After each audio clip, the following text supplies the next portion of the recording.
Assalamualaikum warahmatullahi wabarakatuh. Waalaikumsalam warahmatullahi wabarakatuh. Sahabat IKADI dimanapun Anda berada, kembali lagi bertemu di podcast IKADI PW Sumatera Utara, menebar dakwah Islam rahmatan lil alamin. Bersama saya Muhammad Abduh Putra Panjaitan, Mapan, salam Mapan, be wise. Ya, kali ini kita kembali bertemu dengan narasumber yang tidak asing lagi bagi kita, yaitu Dr. Umar Mukhtar. Apa gelar belakangnya, Ustaz? LCMA. Dr. Umar Mukhtar, LCMA. Kalau kail sudah dilempar, berharap akan disantap ikan, Ustaz. Kalau sudah bertemu dengan Dr. Umar Mukhtar, bepantun macam menjadi sebuah kewajiban. Masya Allah. Assalamualaikum warahmatullahi wabarakatuh. Waalaikumsalam warahmatullahi wabarakatuh. Lezat-lezat si buah mangga, ambil satu di atas nampan. Cakep. Kenapa lah hati di dari tadi bahagia? Rupanya di depan awak abang mapan. Apa kabar Ustaz? Sehat? Alhamdulillah baik Ustaz. Alhamdulillah. Iya, Bang Mapan sehat. Sehat, alhamdulillah sehat Ustaz. Tadi sebenarnya ada sambungannya Ustaz. Sebelum itu? Jadi tadi sambungannya begini Ustaz. Kalau putri raja sopan santun, alamat sulit untuk dilupakan Ustaz. Sudah susah payah awak berpantun, tak mungkinlah tak dibalas Ustaz. Iya. Kita nih pantun-pantunnya sampai akhir. Tapi Ustaz, kira-kira kalau tema kali ini kita membicarakan soal pendidikan anak dalam Islam Ustaz, ya. Sebenarnya dalam Islam itu kedudukan anak itu dipandang seperti apa Ustaz? Baik. Anak di dalam Islam adalah sesuatu yang sangat bernilai. Artinya anak itu adalah investasi sekaligus manifestasi dalam kehidupan di dunia ini. Karena nabi-nabi terdahulu banyak yang gelisah, banyak mereka yang bersedih karena ujian anak itu. Ada yang tidak mendapatkan anak sampai usia tua, seperti Nabi Zakaria, Nabi Ibrahim. Kemudian ada juga yang diuji karena anaknya tidak ikut bersama ayahnya meskipun Nabi untuk taat kepada Allah. Jadi sedih Nabi tersebut. Berarti selain investasi ujian juga Ustaz ya? Iya, ujian. Ya, bukankah anak dan istri itu adalah ujian dalam kehidupan ini? Seperti itu. Jadi dia sesuatu yang sangat bernilai, dan orang yang mendapatkan karunia anak itu patutlah untuk bersyukur. Makanya di dalam Islam terdapat syariat akikah, bentuk kesyukuran karena Allah telah menganugerahkannya anak. Karena tidak semua orang mendapatkan anugerah keturunan Ustaz ya. Jadi tapi nggak bisa juga dikatakan Ustaz. Jadi kan Allah itu Ustaz menguji seorang hamba itu sesuai dengan kemampuannya. Iya. Apakah ketika seseorang itu belum memiliki keturunan anak, apakah itu artinya Allah tahu bahwa dia tidak mampu untuk mendapatkan ujian anak itu Ustaz? Ya, ujian itu kan bentuknya diantaranya untuk mengangkat derajat orang-orang yang beriman. Ujian itu kan untuk menguji daripada kesabaran kita. Dengan itu kita mendapatkan pahala tersebut. Jadi ujian orang yang belum memiliki anak, maka dengan kesabarannya tersebut dia dapat mengumpulkan kebaikan-kebaikan, dapat pahala dengan itu. Iya, ini kan banyak juga mungkin sahabat-sahabat IKADI kita yang mendengar ini juga mungkin belum punya keturunan, sudah menikah beberapa tahun Ustaz ya. Termasuk saya juga Ustaz. Oh, Masya Allah. Maaf saya tak tahu. Gak apa-apa Ustaz. Iya, kita maaf. sekaligus edukasi Ustaz ya. Jadi kalaupun apa yang kita alami itu bisa bermanfaat untuk orang, untuk edukasi dan sesuai dengan nilai Islam. Bang Mapan udah berapa tahun belum punya anak? Insya Allah masih baru Ustaz. Baru. Kami nikahnya baru 12 tahun Ustaz. Baru. Kakak saya usia umur pernikahan 13 tahun baru dikasih anak. Oh, iya. Baru 13 tahun ya. 13 tahun baru setahun lagi. Iya, artinya jangan berputus asa, insya Allah, karena kita tidak tahu batasnya. Mungkin ada waktu yang tepat Allah akan memberikan kepada kita. Amin, amin. Tapi memang kalau saya Ustaz, kalau ditanya lama nikah kapan, saya selalu jawab baru, Ustaz. Baru. Karena saya selalu merasa pengantin baru, Ustaz. Iya. Hikmahnya kan kita tetap bersama gitu ya. Artinya berdua terus. Ini nikmat juga di samping ujian yang Allah berikan kepada kita. Iya. Maaf, saat ini kita membahas rumah tangga antum atau membahas anak nih? Ya bahas. Oh iya. Back to topic aja, Ustaz. Sampai jatuh dia, Ustaz. Back to topic, Ustaz. Jadi kan kalau kita misalnya, Ustaz, dapat anak keturunan misalnya kan, itu kan berarti disertai dengan tanggung jawab untuk pendidikannya. Betul. Pendidikannya, pengasuhannya, dan kebutuhannya, Ustaz. Itu dalam Islam ada nggak konsep atau tata cara atau mungkin ada fase-fase mungkin yang harus kita perhatikan dalam perkembangan anak itu, Ustaz? Iya. Sebenarnya pendidikan anak di dalam Islam itu tidak dimulai dari ketika anak itu lahir di dunia. Nah, jadi tidak seperti itu. Sebenarnya fase-fasenya itu bahkan dari kita memilih pasangan hidup, di situ kita sudah melakukan proses untuk pendidikan anak. Sudah mulai dari situ, bahkan jauh sebelumnya, Ustaz ya? Iya, makanya kan kita diperintahkan oleh Rasul itu, pilihlah benih-benih terbaik untuk anak kita, kan seperti itu. Iya. Tentu ya kalau orangnya itu baik, keturunannya kan baik, kan ada istilah itu, kalau buah yang jatuh itu tidak jatuh jauh dari pohonnya, kecuali di bawah angin kan gitu.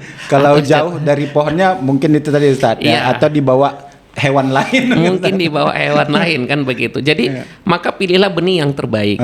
Dalam hal ini Rasulullah kan berpesan fasbar bizatidin. Banyak motivasi, tapi pilihlah yang paling baik agamanya dari sisi agama. Iya, maka nasab itu penting sekali sebenarnya. Dia akan menentukan daripada kualitas anak. Mulai dari memilih pasangan, kemudian dari proses misalnya dalam hubungan kamar saja itu diatur dalam Islam. Bagaimana mendapatkan yang terbaik.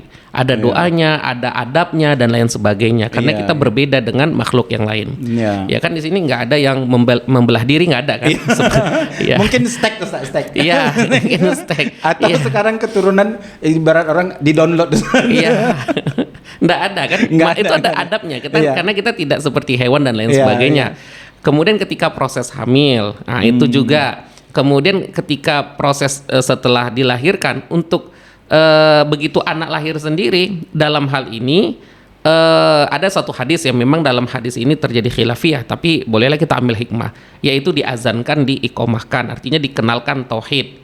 Artinya hal yang paling ia dengar pertama sekali adalah Allah itu, tauhid itu sendiri, sehingga nanti ketika dia akhir hayatnya pun yang dia kenal adalah Allah. Dengan la ilaha illallah. Jadi tauhid.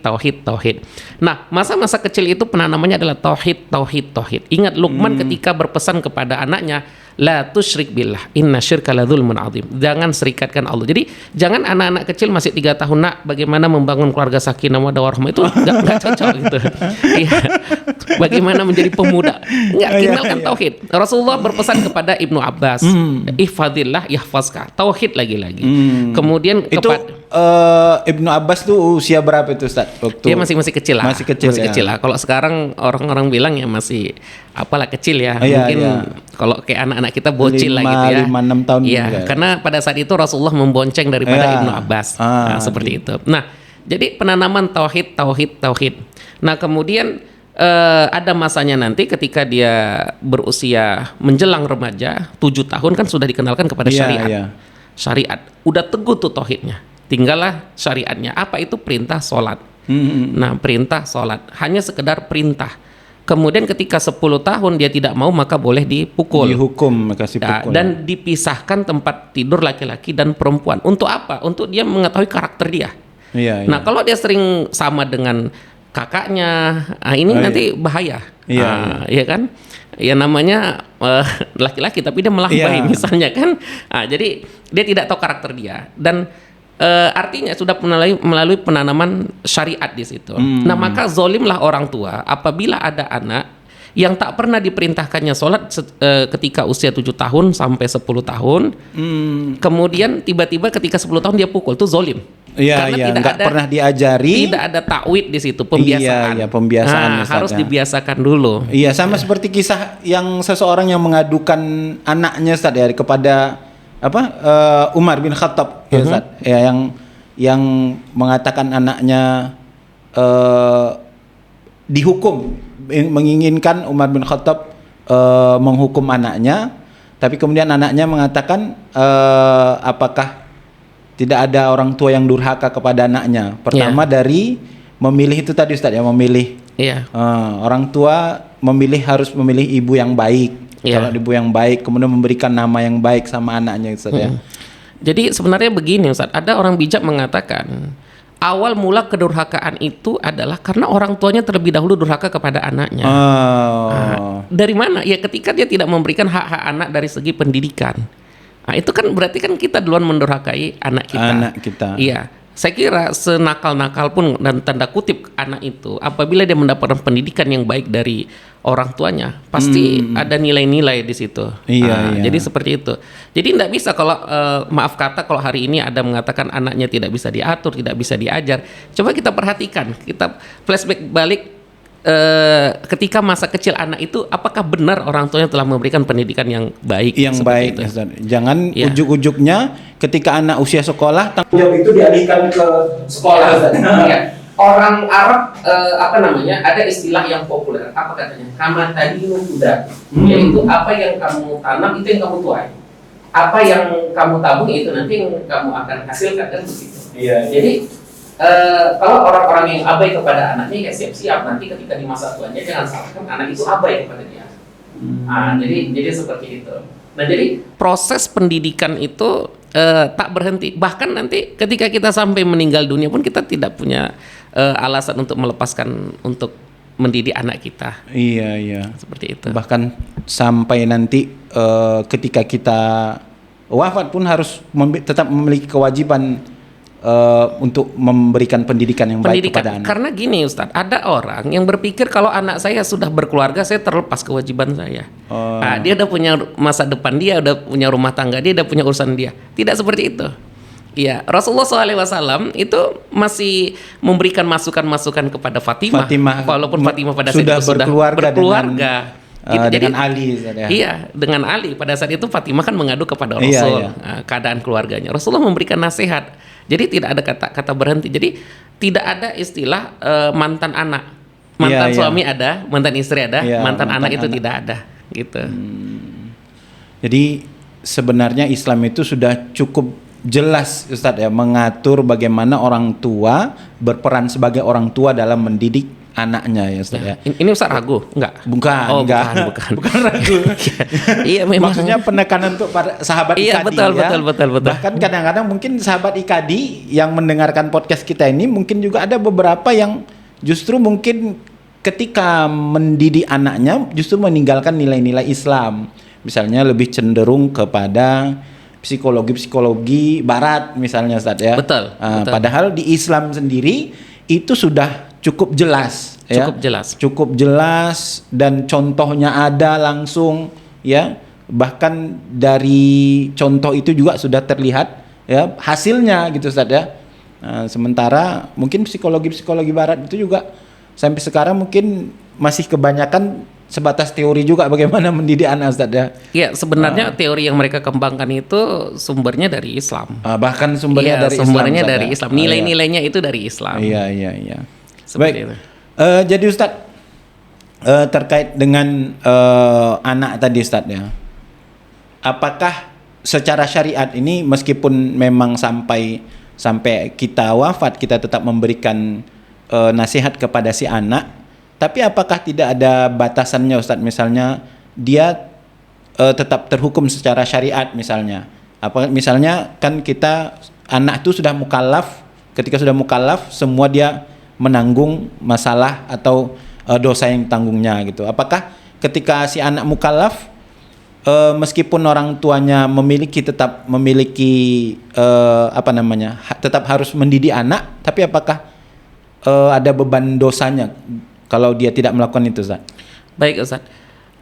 Kita mungkin hubungannya bukan saja kepada orang tua kepada anak gitu. Kita dalam hidup bermasyarakat sendiri ada nilai amar ma'ruf nahi mungkar. Amar ma'ruf nahi mungkar saja kita sudah terkena apabila ada kemaksiatan di sekitar kita dan kita diam padahal kita mampu, maka kita kan nanti akan menyiapkan jawaban nanti di akhirat gitu kan. Apalagi yang hubungan darah, emosional yang begitu dekat anak dan ayah, karena anak itu adalah far'un, ayah itu orang tua adalah aslun. Kita ini asal, anak kita bagian daripada kehidupan kita. Al-Quran mengatakan, ku amfusakum wa ahlikum naro. Pelihara diri engkau dan keluargamu. Keluarga itu ya bagiannya daripada anak kita itu sendiri. Jadi ada kewajiban di situ. Tidak bisa kita berlepas. Nah, tidak bisa berlepas tangan. Ya, kita belajar dari nabi-nabi ya. Nabi-nabi itu seperti misalnya dalam surah Al-Baqarah itu, ketika hendak wafat sendiri, dia masih mempertanyakan, memastikan anak dia itu dalam kondisi yang tertarbiyah dengan baik, akidahnya benar. Apa ungkapannya? Ma ta'buduna min ba'di. Kalau aku sudah meninggal nanti, apa yang kamu sembah? Nah, kalau sekarang kan lain. Ditanya, Ustaz, ya. Kalau aku udah meninggal nanti kalian mau makan apa? Nah, ini yang kita takuti. Berbeda dia bentuk redaksi pertanyaannya. Iya. Ya. Jadi kadang-kadang menghadapi anak ini juga kompleks, Ustaz, ya. Ya. Sebagai orang tua, jadi memang apa namanya, Ustaz? Tidak ada sekolah untuk menjadi orang tua ya, Ustaz, ya. Sebagian orang tua itu mendidik anaknya dengan pola yang sebenarnya dia dulu ingin dididik seperti itu. Betul. Iya. Betul. Jadi padahal Islam itu mengajarkan tadi awal tauhid ya, Ustaz, ya, mulai dari memilih ibu yang baik, ya kan, bahkan prosesnya juga baik sampai mengajarkan tauhid dan syariat.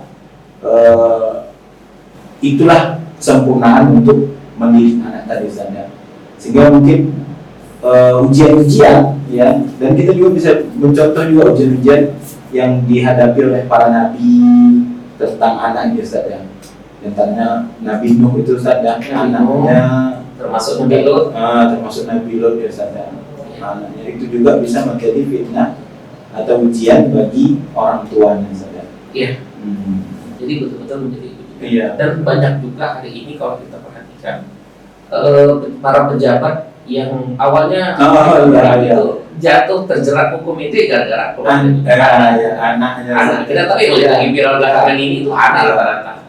Iya. Gara-gara anak, semua gara-gara anak. Gara-gara. Baik, Ustaz, mungkin kalau sudah melempar batu, Masya Allah. jangan pula sembunyi tangan, Ustaz. Karena kita sudah kehabisan waktu, maka podcast kita akhirkan, Ustaz. Jadi, baik sahabat IKADI dimanapun Anda berada, demikian tadi bincang-bincang kita dengan narasumber kita, Ustadz Dr. Umar Mukhtar LCMA. Mudah-mudahan bermanfaat bagi seluruh pendengar IKADI dimanapun berada. Jangan lupa pesan kami, subscribe dan share podcast IKADI ini. Mudah-mudahan kita bisa menyebar kebaikan, kita bisa menyebar dakwah Islam rahmatan lil alamin. Sampai jumpa lagi di lain kesempatan. Salam mapan, be wise.